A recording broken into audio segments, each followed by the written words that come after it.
اگر 26 نومبر کو بڑے دھرنے کا اعلان کر دیا جاتا تو سوشل میڈیا کی حد تک ماحول ایسا ہوتا۔ وفاقی حکومت تقریباً ختم ہو چکی ہے، عمران خان اسمبلیاں توڑ چکے ہیں، اسٹیبلشمنٹ پھر سے عمران خان کو پسند کرنے لگی ہے، شریف برادران یا گرفتار ہو جائیں گے یا پھر ملک چھوڑ کر بھاگ جائیں گے۔ یہ بھی معلوم ہوا ہے کہ نئے آرمی چیف بھی وفاقی حکومت کو پسند نہیں کرتے اور تمام خفیہ ایجنسیاں اور ان کے عہدیدار عمران خان کے جلسوں میں گائے جانے والے گانے سن رہے ہیں۔ قومی میڈیا بھی ایسی ہی خبریں چلا رہا ہوتا، لیکن ابھی کچھ دنوں کے لیے ایسے مناظر نظر نہیں آتے۔ اگر سوشل میڈیا اور قومی میڈیا والے جان کی امان دیں اور یہ کہنے کی اجازت دے دیں کہ زمینی حالات اور حقائق تھوڑے سے مختلف ہیں اور ابھی صورتحال وہ رنگ نہیں اختیار کر سکی جس کا وہ پہلے سے اندازہ لگائے بیٹھے ہیں، تو یقینی طور پر کچھ عرض کیا جا سکتا ہے۔ یہ بات بالکل سامنے ہے کہ تحریک انصاف نے بے تحاشا محنت اور وسائل خرچ کرنے کے بعد گزشتہ روز راولپنڈی میں ایک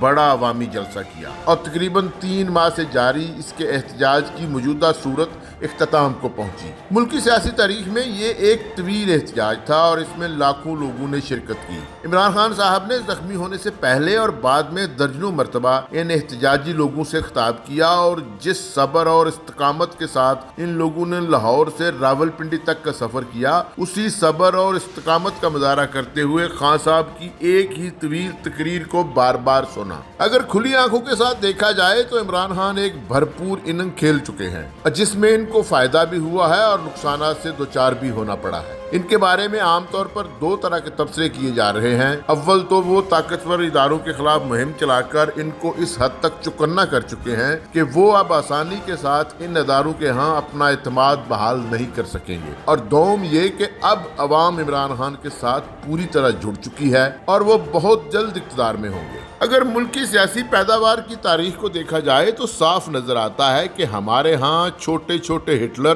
تقریباً تمام سیاسی جماعتوں میں پیدا ہوئے ہیں جو اپنے اپنے دور اقتدار میں چمکتے ہوئے ستارے محسوس ہوتے تھے، لیکن آخر میں دمدار ستارے ثابت ہوئے۔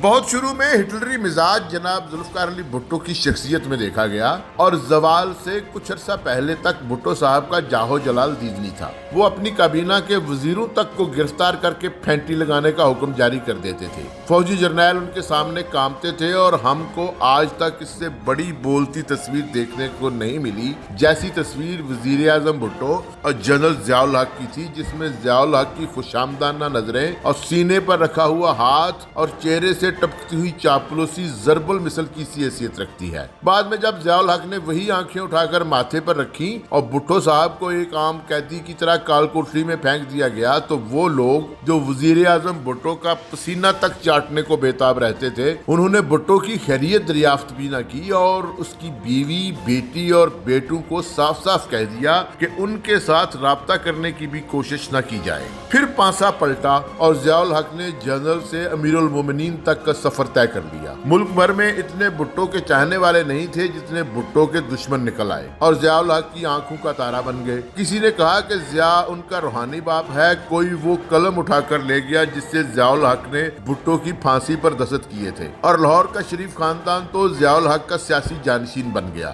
جب ضیاء الحق ایک پراسرار حادثے میں جان کی بازی ہار گئے تو اگلے برس ان کی اہتمام کے ساتھ بنائی گئی قبر پر سوائے ان کے 2 بیٹوں کے فاتحہ پڑھنے والا بھی کوئی نہیں تھا۔ جب اقتدار شریف خاندان پر فدا ہو گیا تو پورے ملک کی اشرافیہ کراچی، اسلام آباد، پشاور اور کوئٹہ تک سے ہوائی سفر کر کے ہر جمعہ کی صبح لاہور کی اتفاق مسجد پہنچتی کہ شریف خاندان والوں کی نظر میں آ جائیں۔ ڈرائیو ان محل میں شام کے وقت حاضرین کو بانسری سنانے والے کو سرکاری ہیلی کاپٹر سے مانسرا سے لایا گیا اور فوجی جرنیل اس دوڑ میں لگے رہتے کہ کس طرح شریف خاندان کا اعتماد حاصل کیا جائے۔ پھر ایک دن جذباتی مشیروں نے میاں نواز شریف کو اس بات پر قائل کر لیا کہ وہ بم کو ٹھڈا مارے اور انہوں نے بیٹھے بٹھائے آرمی چیف جنرل مشرف کو نکال باہر کیا۔ جنرل مشرف نے فوری طور پر اپنے ادارے اور ساتھیوں کی مدد سے جوابی وار کیا اور میاں صاحب کو وزیر اعظم ہاؤس سے نکال کر جیل کی بیرک میں ڈال دیا گیا۔ زبردست اقتدار کے باعث شخصیت میں پھوٹ پڑنے والی हिटलराना मखसूसियात एकदम सर्द पड़ गई और शरीफ खानदान अगले 10 बरसों तक इक़्तिदार से हजारों मील दूर जाने पर रजामंद हो गया।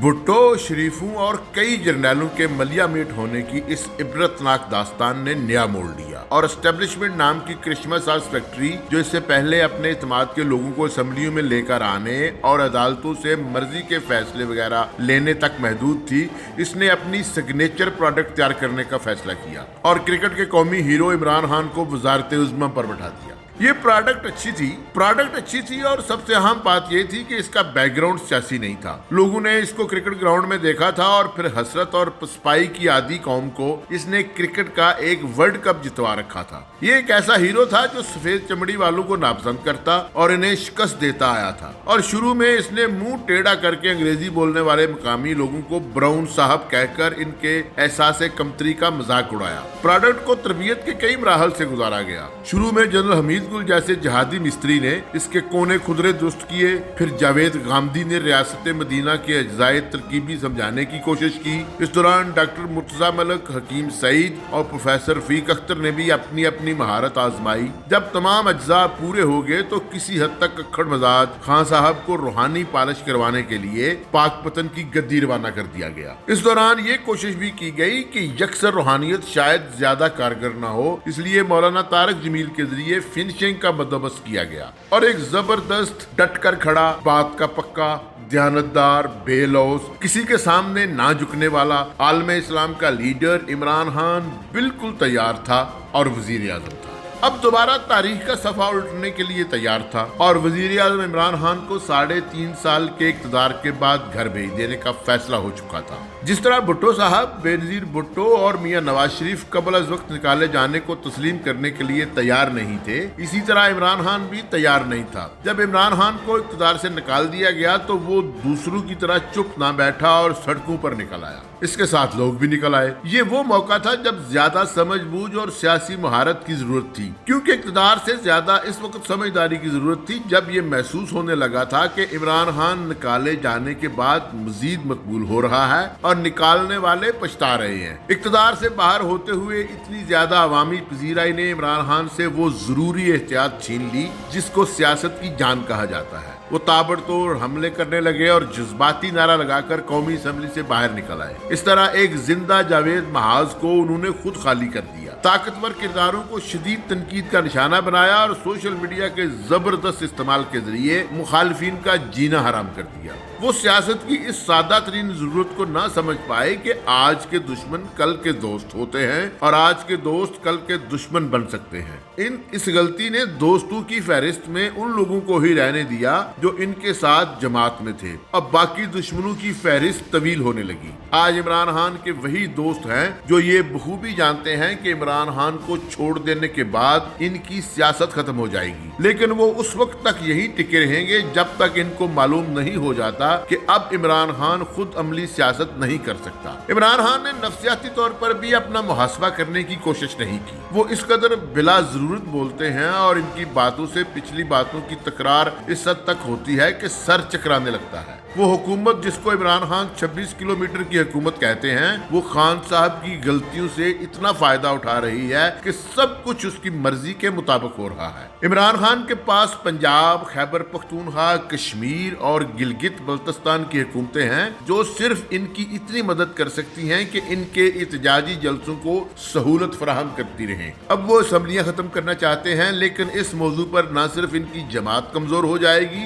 बल्कि शायद टूटने के खतरे से भी दो चार हो जाए। वो किसी का मशवरा नहीं मांगते क्योंकि वो सब कुछ जानते हैं। वो एहतियात के मशवरे को इसलिए रद्द कर देते हैं कि वो किसी से डरते नहीं। वो लोगों पर धड़ाधड़ इल्जाम आयद करते हैं क्योंकि उनके चाहने वाले उन्हें सादक और अमीन कहते हैं। लेकिन ये सब कुछ अब उल्टे पांव चलना शुरू हो गया है। इनकी दयानतदारी पर बहुत से मजबूत सवाल उठाए जा चुके हैं और इनके कई दावे बिल्कुल गलत साबित हुए हैं। एक ऐसा लीडर जिसके बारे में कहा जाता था कि वो बहुत कुछ बदल देगा और मुल्क को आगे लेकर चलेगा, खुद इसके अपने सियासी मुस्तकबिल पर लातादाद सवालिया निशान खींचे जा चुके हैं और शायद बहुत जल्द इन्हें बहुत पीछे धकेल दिया जाए।